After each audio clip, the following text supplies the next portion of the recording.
समझूं सियासी हालात, दीपावली की शुरुआत, और ऐसे में महाराष्ट्र को लेकर जो खबरें चल रही हैं और इधर चुनाव आयोग ने जो शिकायतों को खारिज कर दिया सीधा सीधा, इस पर आपकी टिप्पणी?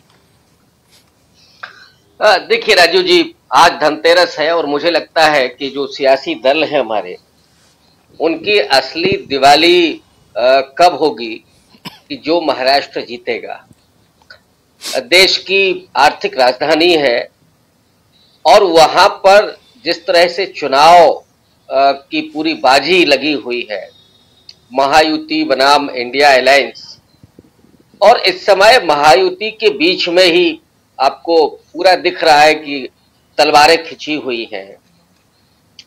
लेकिन इसको लेकर के विपक्ष को बहुत आश्वस्त होने की जरूरत नहीं है कि इनमें आपस में ही सिरफटौवल जारी है, इसलिए क्योंकि बीजेपी जिस तरह से चुनाव लड़ती है पूरी मशीनरी की तरह, और उसमें साम दाम दंड भेद सब वो अपनाते हैं। कारपोरेट जिसकी चर्चा आपने की, वो काशी से लेकर के और दूसरे तमाम लोकसभा चुनाव में, विधानसभा चुनाव में उसका इस्तेमाल हुआ है। इसके अलावा आरएसएस जो जमीन पर जाकर के काम करता है, ये तो चुनाव के रणनीति के तौर पर देखा जा सकता है। चलिए भाई ठीक है, कार्यकर्ता है, सांस्कृतिक संगठन के हैं।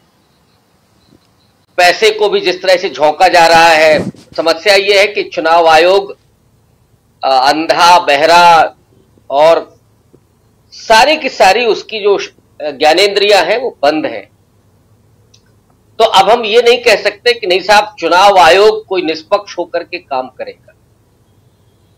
ये जो अदृश्य शक्ति है वो असल में चुनाव आयोग के साथ साथ वो जो बीजेपी की चुनाव मशीनरी का खेल है, मसलन जिसमें सबसे बड़ी भूमिका वोटर लिस्ट से नाम गायब होना, ये पहला स्टेप है। इसको विपक्ष को समझना पड़ेगा। अगर विपक्ष इस बात को कह रहा है कि एक अदृश्य शक्ति लड़ रही है, मैं इसको एक दूसरे ढंग से भी कहना चाहता हूं कि एक दृश्य शक्ति इस समय विपक्ष के साथ है। वहां एक अदृश्य शक्ति है, लेकिन इधर एक दृश्य शक्ति है, और वो है लोगों का विश्वास, जन विश्वास। उसमें खास करके अब महाराष्ट्र का चुनाव है, वहां डिसाइडिंग फैक्टर दलित को माना जा रहा है इस चुनाव। और दलितों की जो कुछ राजनीतिक दल हैं, प्रकाश अंबेडकर और भी कई और दल हैं, उनके साथ कैसे बीजेपी अपना खेल करने जा रही, इसको भी समझने की जरूरत है। लेकिन जो कांग्रेस पार्टी के साथ है, जिसको मैंने कहा कि दृश्य शक्ति, भले ही प्रकाश अंबेडकर हो, लेकिन अधिकांश दलित राहुल गांधी के संविधान बचाओ और पूरे मुहिम के साथ, सामाजिक न्याय के जितने भी मूल्य हो सकते हैं उनके साथ लोग खड़े हुए हैं। किसानों का एक बड़ा आंदोलन महाराष्ट्र से हुआ है, होता रहा है। कपास के किसानों की आत्महत्याएं, वो तमाम किसान राहुल गांधी के साथ खड़े हुए हैं। तो एक दृश्य शक्ति विपक्ष के साथ है, एक मुकाबला है सीधे तौर पर। लेकिन जो अदृश्य शक्ति है उसको तो भेदना ही पड़ेगा। उसके लिए वोटर लिस्ट में जो खेल हो रहा है उसको भी समझना होगा और उसका तोड़ निकालना होगा। इसके अलावा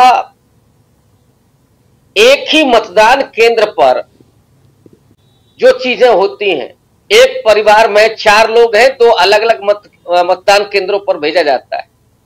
2 किलोमीटर 4 किलोमीटर दूर भेजा जाता है अगर उनको यह आशंका है कि यह विपक्ष का वोटर है। और दूसरा, जो बीजेपी का कोर वोटर है, उसके लिए अट्टालिकाओं के नीचे ही मतदान केंद्र बनाया जा रहा है। ये जो खेल चल रहा है, इस खेल को विपक्ष को समझना होगा। ये अदृश्य शक्ति है जो खुले तौर पर मुझे लगता है कि अब वो दिख रही है। तो ये अगर बाधा जीत लेती है विपक्ष, तो फिर बहुत कठिन नहीं है, क्योंकि मैंने कहा ना कि एक दृश्य शक्ति इधर है। चुनाव आयोग से अगर हम कोई उम्मीद कर रहे हो इस समय, जैसे अब मुख्य न्यायाधीश से हम उम्मीद करें कि साहब कानून के आधार पर न्याय मिलेगा, वो तो आजकल मंदिर में जाकर के वहां प्रार्थना कर रहे हैं समाधान सुझाया जाए। अब भगवान ही उनको समाधान दे रहे हैं, तो फिर हम संविधान और कानून को अलग रख करके ही बात करें तो ज्यादा बेहतर है कि वहां क्या होगा। ऐसे ही चुनाव आयोग के, यहां के चुनाव आयोग दरअसल भारतीय जनता पार्टी का एक संगठन के तौर पर काम कर रहा है और ये कहने में हमें कोई शर्म और संकोच नहीं है।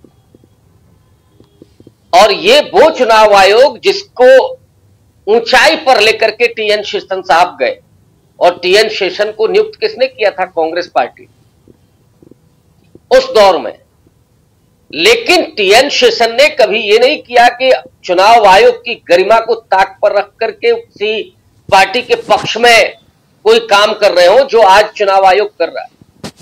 और हुआ क्या क्या, चंडीगढ़ का इलेक्शन आपको याद है, लोकतंत्र की हत्या हो रही थी, चुनाव आयोग से लेकर के और सुप्रीम कोर्ट तक क्या टिप्पणी कर रहा था, और हुआ क्या? नरेंद्र मोदी ने लोकसभा चुनाव में क्या क्या चुनाव आचार संहिता का उल्लंघन करते हुए टिप्पणियां अनिल मसीह की बात कर रहे हैं आप जी। चुनाव आयोग का क्या रोल रहा? तो इसलिए मुझे लगता है कि अब इनसे हम उम्मीद करें तो ये बेईमानी, ये हमारा भ्रम है कि हम उम्मीद करें।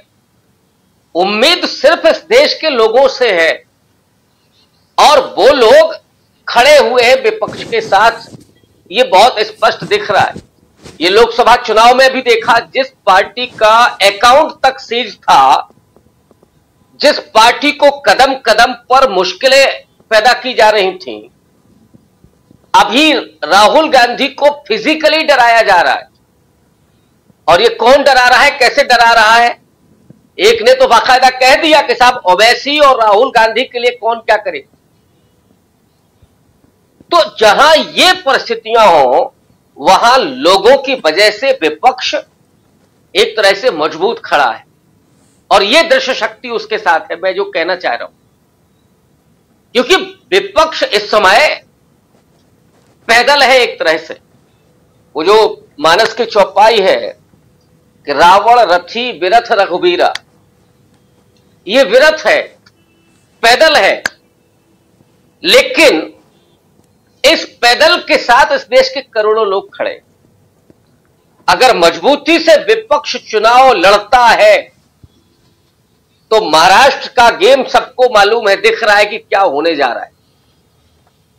चुनाव आयोग जरा भी तटस्थ रहा, जरा भी, कि बहुत अब खुल करके बेईमानी पर ना उतर आए, तो रिजल्ट वही होगा जो आपको महाराष्ट्र में दिख रहा है, जो हम लोग यहां से देख पा रहे हैं।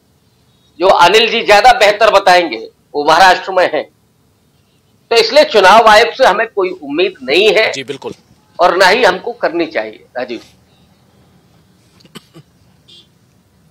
जी, बिल्कुल सही आप कह रहे हैं, चुनाव आयोग से कोई उम्मीद नहीं करनी चाहिए, लेकिन जो जनप्रतिनिधि हैं, जो चुनाव लड़ रहे हैं, उनको इतना जरूर करना चाहिए कि